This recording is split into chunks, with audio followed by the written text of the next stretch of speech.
नमस्कार।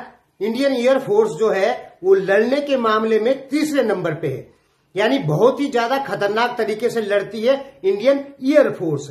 ऐसा मैं अकेला नहीं कह रहा हूं, मैं तो 1999 से ही कहता हूं कि इंडियन एयरफोर्स लड़ने के मामले में बहुत खतरनाक तरीके से लड़ती है। यानी चीन तो खैर उसके मुकाबले है ही नहीं।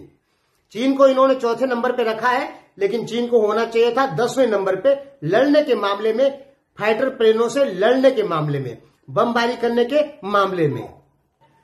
कारगिल वार के समय में जो विदेशी समाचार पत्र हैं वो न्यूज बनाते थे कि भारत की जो एयरफोर्स है उसके पास साधन कम थे, फिर भी उन्होंने सटीक हमले किए। यानी न तो जीपीएस था और न ही लेजर गाइडेड बम थे, फिर भी भारतीय सेना ने जो एयरफोर्स ने जो हमले किए वो सटीक हमले किए। जितने सटीक हमले लेजर गाइडेड बमों से अमेरिकन एयरफोर्स हो, चाहे फ्रांसीसी एयरफोर्स हो, ब्रिटेन की एयरफोर्स हो, जितने सटीक हमले उनकी एयरफोर्स लेजर गाइडेड बमों से करती है, उतने ही सटीक हमले भारतीय एयरफोर्स ने विदाउट लेजर वाले बमों से किए।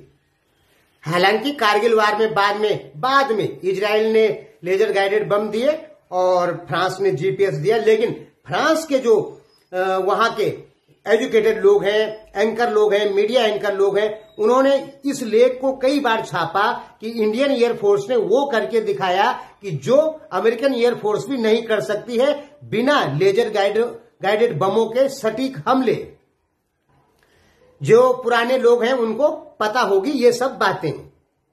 यानी कह सकते हैं कि इंडियन एयरफोर्स बहुत अच्छे तरीके से एयर वार लड़ सकती है। ये जो WDMMA की रिपोर्ट है, इसने इंडियन एयरफोर्स को तीसरे स्थान पे रखा है खतरनाक तरीके से लड़ने में, और चाइना को चौथे नंबर पर रखा है। देखिए दोस्तों, चाइना चौथे नंबर पे नहीं है, चाइना के पास में संख्या बल ज्यादा है, इसलिए इन्होंने चौथे नंबर पे चाइना को रखा है। चाइना को 10वें नंबर पे रखना चाहिए था, क्योंकि उससे भी, यानी चाइनीज एयरफोर्स से भी अच्छा लड़ने वाली और देशों की सेनाएं हैं, एयरफोर्स है। जैसे पाकिस्तान की एयरफोर्स, भारत से कई सालों से लड़ी रही है, इसलिए उसे अच्छा अनुभव है लड़ाई का। अगर पाकिस्तानी एयरफोर्स में ठीक ठाक 2000 फाइटर प्लेन हो जाएंगे तो वो चाइना को भी हरा देगा एयर वार में, क्योंकि पाकिस्तानी सेना के पास भारत के साथ लड़ते लड़ते एक अच्छा अनुभव हो चुका है। ब्रिटेन की एयरफोर्स, फ्रांस की एयरफोर्स, जर्मनी की एयरफोर्स, रशिया की air force, Israeli air force, Australian air force, ये है आगे लड़ने के मामले में, घातक तरीके से लड़ने के मामले में। चीन की एयरफोर्स नहीं है, चौथे स्थान पे उन्होंने केवल इसलिए रखा है चीन की एयरफोर्स को, उसके पास में जो एयरक्राफ्ट है वो लगभग 3200 है।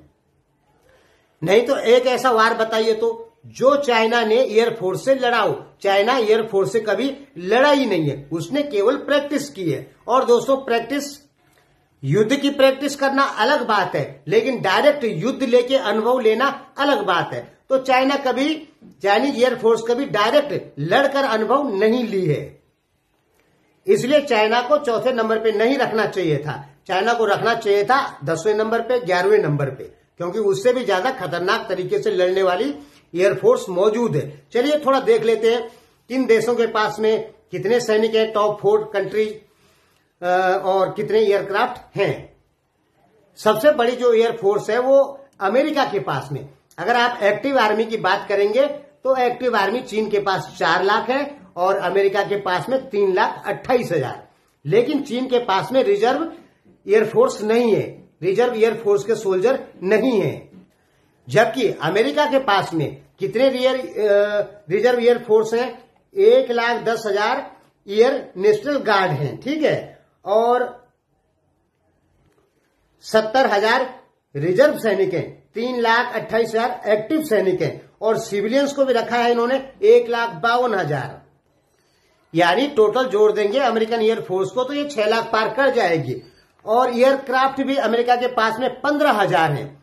आपने विमानों का रेगिस्तान सुना होगा, अमेरिका में एक जगह है, ये आप देख लीजिए, ये एरिज़ोना टैक्सन में है, और ये 1400 फुटबॉल के जितने मैदान हैं उतनी जगह पर है। यहां पे इन्होंने 4500 फाइटर प्लेन रखे हुए हैं, जो कि सड़ गए, बिके नहीं, या वर्ल्ड वार सेकंड के हैं, इतने तो इनके कबाड़े में ही हैं, और 15,000 जिसमें 5,000 हमेशा एक्टिव रहते हैं और 10,000 रिजर्व में हैं। इतने एयरक्राफ्ट हैं अमेरिका के पास में। इतने तो भारत और चीन और रूस को भी मिला देंगे तो भी नहीं है। फिर अमेरिका क्या करता है साल भर में, आप खुद सोचिए कि अमेरिका जो बड़े बोइंग जैसे विमान बनाता है, एक साल में 1,000 विमान बना सकता है, जबकि रूस एक साल पूरी मेहनत कर लेगा तो 10 फाइटर प्लेन बनाएगा। चाइना 5, 7, 10, चाइना भी लगभग इतना ही बनाएगा, ठीक है, और भारत तो और कम बनाएगा, ठीक।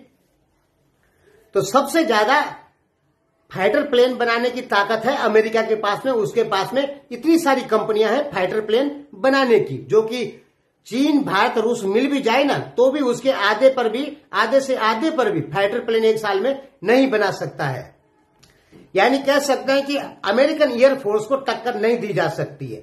न रूस दे सकता है, न चाइना दे सकता है, न भारत दे सकता है। तीनों मिल भी जाएंगे तो भी नहीं दे सकते हैं। ये दोस्तों सच बात है। और फिर लड़ने में अमेरिकन एयरफोर्स बहुत माहिर है। उसने इतनी ज्यादा स्ट्राइकिंग कर रखी है कि लड़ने में वो बहुत माहिर है। दूसरे नंबर पे है रशियन एयरफोर्स, ठीक है, ये भी बहुत अच्छे तरीके से लड़ती है और ये अमेरिकन एयरफोर्स को टक्कर दे सकती, जीत नहीं सकती, टक्कर दे सकती है। इसके पास में लगभग 4200 फाइटर प्लेन सब मिला जुला के मौजूद हैं। और एयरक्राफ्टों के मामले में चीन तीसरे नंबर पे है। चीन के पास में 3200 लगभग सभी प्रकार के एयरक्राफ्ट मौजूद हैं। और चौथे नंबर पे है इंडिया, जिसके पास में लगभग 2200 एयरक्राफ्ट सभी प्रकार के मिला के मौजूद है। यहां पे ध्यान रखिए, लड़ने के मामले में इंडिया तीसरे नंबर पे इंडियन एयरफोर्स, और संख्या के मामले में चौथे नंबर पे। तो कह सकते हैं कि इंडिया एयरफोर्स के मामले में कहीं ना कहीं एक बहुत बड़ी ताकत है। इंडिया के पास में टोटल रिजर्व और एक्टिव एयर सोल्जर मिला देंगे तो 3 लाख हैं लगभग। धन्यवाद।